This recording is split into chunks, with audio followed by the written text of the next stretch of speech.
আসসালামু আলাইকুম সম্মানিত দর্শক, আশা করি সবাই ভালো আছেন। আমি গাজী হুমায়ুন চলে আসলাম আজকে আপনাদের জন্য খুব চমৎকার একটি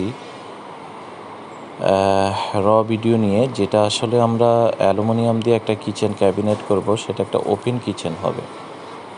তো এই কিচেনটি কিভাবে সাজানো যায়, একটা ওপেন কিচেন কিভাবে করা যায়, এটা অনেকের প্রশ্ন থাকে। তো অনেকে আমাদেরকে প্রশ্ন করে থাকেন যে আমরা এই যে কাউন্টারগুলো করব, মেজারমেন্টগুলো কি হতে পারে।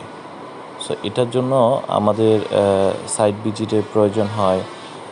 অনেকে আমরা প্রজেক্টে গিয়ে সরাসরি আপনাদের সাথে এই মেজারমেন্টগুলো বলে থাকি। সো আজকে আমি আপনাদেরকে এই ভিডিওটা দেওয়ার উদ্দেশ্য হলো যে আপনারা চাইলে এই ভিডিওটার মেজারমেন্টটা ফলো করতে পারেন।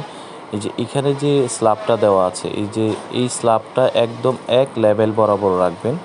এটা আপনার হলো সিঙ্কার চুলার জন্য যে স্ল্যাবটা একই বরাবর রাখার চেষ্টা করবেন। আর এখানে একটা ফুড কাউন্টার আছে, হ্যাঁ, এই ফুড কাউন্টারটা নর্মালি ওই যে স্ল্যাবটা দেওয়া আছে সিঙ্কার চুলার জন্য, এটা থেকে ফ্লোর থেকে 6 ইঞ্চি উচ্চতা বেশি রাখার চেষ্টা করবেন। এখানের উচ্চতাটা হবে হলো ফ্লোর থেকে 30 থেকে 32 ইঞ্চি, আর কাউন্টারটা তাইলে আরও 6 ইঞ্চি উচ্চতা বেশি হবে এখানে।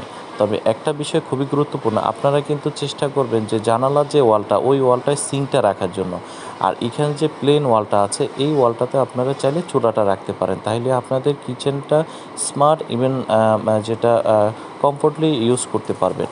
এরপর আপনারা চান অনেকে উপরে একটা স্ল্যাব দিতে, সেটা হলো যে লিন্টন থাকে, লিন্টন থেকে আপনার হলো স্ল্যাবটা ওয়াল থেকে সামনের দিকে 18 ইঞ্চি বাড়তি করে দিবেন। তাহলে দেখা গেলো যে উপরে ক্যাবিনেটটা হয়ে যাবে, নিচের ক্যাবিনেটটা হয়ে যাবে। নিচের যে স্ল্যাবটা হবে এটাও কিন্তু ওয়াল থেকে আপনার 22 ইঞ্চি সামনে আনবেন, এর কম করবেন না, তাহলে সিঙ্ক চুলা বসাতে অসুবিধা হয়ে যায়। অনেকের এটা কাজে লাগতে পারে, শেয়ার করে রেখে দিতে পারে। আসসালামু আলাইকুম।